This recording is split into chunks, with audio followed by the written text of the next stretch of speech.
첫 번째는 타인에 관해서 일체 생각하지 말아라. 다른 사람은 허물을 보지 말라는 거예요. 한마디로. 부적절하게 보일지라도 모든 일은 조건 의존에서 일어나는 거죠. 그 다음에 또 남의 결점을 보는 것은 결국은 자신이 결점이 드러나는 거예요. 사실은 그게 내가 있기 때문에 보이는 거죠. 그렇죠? 근데 결점이 없어지면 안 보이는 거지. 이게 아주 중요해. 그건 자기 결점만 안 보고 다른 사람 결점만 어떻게 찾아내 가지고 공격하려고 하는 분들이 있어요. 인간이 완벽하지는 않잖아요. 그러니까 인간으로 왔지. 그렇죠? 중생이지 사실은. 그 결점이 있으면 나의 결점으로 보듬어주고 성장해야지 같이. 그 결점만 찾아가지고 어떻게 공격해가지고 자기 에고 충족을 하려고 하는 분들이 주변에 많이 있죠. 속담에도 나와 있잖아. 뭐 사돈 논사하면 배가 아프다. 사돈이 논사하면은 더 좋아야지. 내 전생의 어머니였고 나의 은인인데 그런 마음으로 좀 바꾸면 얼마나 좋을까? 그러면 나도 행복해지고. 잘 살고 못 사는 것은 복덕자랑 때문에 그런 거예요. 본인의 복덕자랑. 본인이 전생부터 열심히 복덕을 쌓고 해가지고 부자가 되고 그걸 본을 받아가지고 해야 되는데 그 시기 마음으로 돌려버리면 어떻게 돼? 그래서 앞전에 강의한 적도 있지만 부자를 시기하는 사람들은 절대 잘 살 수 없다. 그게 그 원칙이에요, 원칙. 잘 사는 사람을 시기하고 뭐 이런 데는 절대적 빈곤 속으로 들어가는 거예요, 결국은. 증명하고 있잖아요. 공산주의 국가 다 무너졌잖아, 지금. 거기는 절대적 평등을 주장하는 곳이거든요, 거기는. 다 못 살겠다는 거예요, 한마디로. 다 잘 살겠다는 게 아니고. 남의 결점을 보는 것은 결국 나의 관점이 불순하기 때문이다. 이거를 항상 인식을 해야 된다고. 그런 시기한 마음, 증오하는 마음, 그 마음이 여러분들의 몸속에 있기 때문에 그런 마음이 나오는 것이지. 그리고 대부분 시간을 성찰과 날 수행의 시간으로 이렇게 공부로 바꿔야지. 남의 이의를 따지는데 시간을 다 낭비하고 있는 사람들이 많거든요. 그건 독처럼 해롭고 자기 파괴적이다. 이렇게 경전에 나와 있죠. 남의 일에 너무 신경 쓰지 말고 내 세포 살리고 내 생각 중생을 구제하는데 내가 행복해지는데 먼저 신경 쓰라는 말이지. 그래가지고 내가 어느 정도 경제에 이른 다음에 뭐 신경 써도 되는 거예요. 그때는. 그러지 않는 상태에서 업장의 마인드로 세상을 바라보고 자꾸 하다 보면 그 파괴적이 된다는 거예요.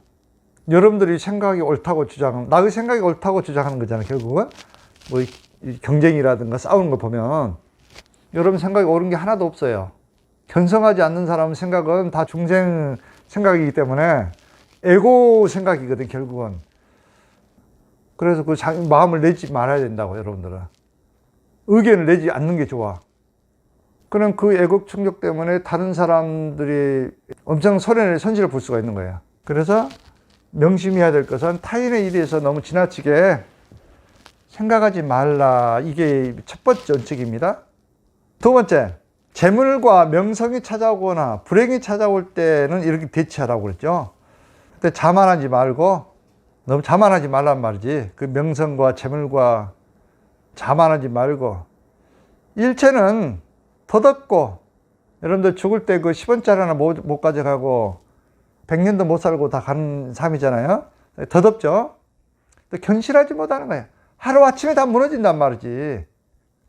그러니까 한산과 같다. 이렇게 생각하란 말이지. 아무리 자기가 돈이 있고 권력이 있고 명성이 있다 하더라도 법을 성취하는 도우미로 전용하라. 보리심을 만드는데 그 보조적인 도우미로 활용하라는 거예요, 그걸. 그러면 여러분들은 그 재물과 명성과 권력이 빛나는 거예요. 중생을 위해서 쓰기 때문에. 그러지 않는 것은 전부 다 무상하고 무너져 본다는 거예요, 그냥. 결과가 안 좋다는 거예요, 한마디로. 이거 아주 보물처럼 여겨야 됩니다, 이거는. 그 다음 두 번째에, 자기 아래에 물밖에 없다. 그럼 제일 낮은 자로 떨어진 사람이잖아. 그렇죠? 그렇게 떨어졌다 하더라도 버리심을 내라는 거지. 거지가 됐다 하더라도 타인의 고통을 나에게 가져오고 나의 선취와 좋은 에너지를 중생에게 준다. 이런 사타상한 보리심을 실천하라는 거지. 그럴 수 있겠어요, 여러분들? 그래서 금생의 부귀와 가난은 큰 차이가 없다는 거예요, 한마디로. 금생의 부자, 왜? 일시적인 거잖아. 금방 덧없이 지나가 버린 거잖아. 큰 차이가 없는 거예요. 그래서 가난하다 해서 기죽지 말라는 거지. 그렇잖아요. 그때도 보리심을 실천하라는 말이지. 왜? 더 공덕을 쌓아야 되니까. 우리가 영원한 행복을 찾자는 거지. 지금 일시적인 행복을 찾자는 거 아니잖아요. 그런 마음을 가지라는 거예요. 불법을 닦는 것으로만으로도 충분하다, 감사하다, 이런 마음을 내란 말이지. 이것도 도의미로, 보리심 닦는 도미로 활용하라는 거예요. 자기 처지도. 그래서 자기에게 막 번뇌와 고통, 막 불행 이런 게 일어나더라도 보리심을 발휘하면은 그 행복해진다는 거예요. 다음 세 번째, 불교 서언과 목숨을 바꾸어 수호한다. 여러분들이 이제 불교를 예를 들어서 수행하겠다고 하면은 서언이 있어요, 서언. 서언이 어떤 서언이 있나요? 기독교 같은 경우는 뭐 십계명, 그게 이제 서언이죠. 예를 들어서 불교 같으면은 뭐 5계를 지킨다든가, 예를 들어서 또 밀교 같으면은 삼마야계를 지킨다든가, 뭐 보리도를 지킨다든가, 뭐 이런 서언들 있잖아요. 이거는 이제 목숨과 바꾸어 수호를 한다는 마음을 가지라는 거예요. 이게 좀 뭐 에너지가 떨어졌다 해서 그냥 안 지키고 그러지 말고 이거를 한번 수호하기로 이렇게 다짐을 했으면 목숨을 처럼 여기라는 거예요. 이걸 안 지킴으로써 여러분들이 많은 불행과 재난이 생긴다는 거예요. 이걸 서언을 했으면 그걸 좀 지켜야 되는데, 약속도 마찬가지 똑같은 거예요. 여러분들 개인끼리 그 약속 같은 것도 지켰는데 그걸 안 지켰다, 한 번 안 지켰다, 두 번 안 지켰다 그러면은 그 사람은 사회에서 성공할 수 없죠. 신용이 없는 사람이 되기 때문에. 그렇죠. 이거는 더구나 뭐 삼보에게 이렇게 서약을 한 거잖아. 또 기독교 같은 경우는 뭐 하나님과 서약을 한 거나 마찬가지죠. 이렇게 마음으로 아무리 서약을 했다 하더라도 이걸 지킬 때 여러분들 원하는 것이 이루어지는 것이지, 자꾸 파괴하고 또 지키고 파괴하고 이거는 안 된다는 거예요. 그래서 여러분 복을 못 받는다는 거예요, 한마디로. 여러분들 이미 수행한 사람들은 한번 여러분들 그걸 보호해 주기 위한 거예요. 그거는. 그렇죠. 개울이라든가 이 서원들은 여러분들을 위해서 있는 것이지, 업장이나 마장으로부터 여러분 보호해 주고 여러분 지키기 위해서 필요한 것이잖아요. 근데 그거를 자꾸 이렇게 어기다 보면 어떻게 돼? 여러분 구멍이 나는 거예요. 보호막이 파괴돼 버려요, 결국은. 그렇다는 거죠. 그래서 여러분들이 그런 서원들은 잘 수호할 수 있도록 좀 해야 되겠죠.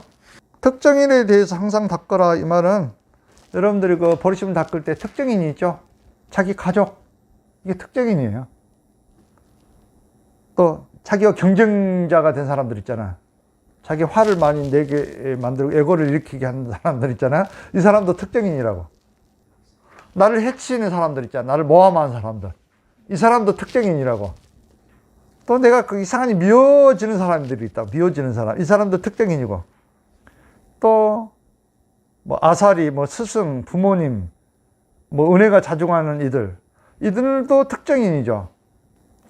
이들에게 그 보리심을 더 닦으라는 거예요. 그래야 내 억압이 빨리 없어진다는 거예요. 미워하는 사람이 있으면 그 업장이 있어서 미워하는 거잖아. 모든 사람이 부처로 보여야 되는데 사실은. 그래서 그 사람을 자꾸 보리심을 자타상환을 해보세요. 그 사람을 미워하는 사람 딱 떨리고, 그 사람 안 좋은 걸 다 검은 연기로 받아들이고 나 좋은 기로 주고 자꾸 해보시라고. 그러면 이제 바뀐단 말이지, 그게. 그러면 내 업이 정화되는 거예요. 이런 수행을 하라는 거예요. 그래서 미운 사람, 이런 사람이 없어져야 된다. 원수도 없어져야 되고. 특히 그 부모님, 스승, 이런 분들에게는 사소한 해악도 짓지 않도록 해라, 이 말이 있어요.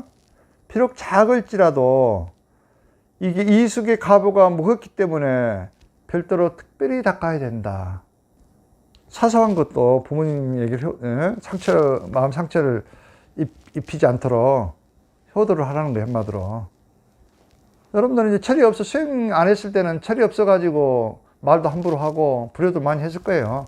근데 수행자를 이제 거듭났을 때는 부모 은혜가 너무 지중하고 이걸 깨닫고 여러분 할 수 있는 걸 다 해야 되는 거예요. 예를 들어 병이 들었다 그러면 어떻게 해야 돼? 연세가 드셔가지고 저기 어디로 보내버려야 됩니까? 어디 요양병원으로 보내야 됩니까?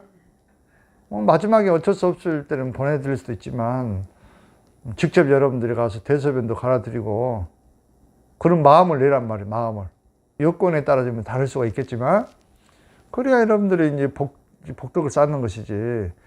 부모님 아픈데도 모르고 뭐 어떻게 사시는지도 모르고 내팽개쳐놓고 돈 좀 있다고 해서 막 그냥 요양부 제일 좋은 요양원에 딱 모셔놓는다 해서 그 은혜가 갚아지는 거 아니란 말이지. 내 행복의 요소로 남의 불행을 찾지 말라. 내가 행복해지기 위해서 다른 사람을 불행하게 만들지 말라는 거죠. 이게 이런 중요한 말입니다. 또 신을 마가 되게 하지 말라. 신을 마가 되게 하지 말라. 이 말은 교만과 자기를 애정히 여기는 자아의 애집이 커진다면 이건 신이 마가 된 것이에요. 전도망상된 거지. 신을 마가 되게 하지 말라. 마가 되버린단 말이지. 교만이 커지게 되면. 이걸 여러분들이 수행할 때 명심해야 될 사항입니다. 그래서 마음 닫기 수행할 때 꼭 명심해야 될 세약들 읽어보시고 마음에 깊이 이제 새겨둘 필요가 있겠죠.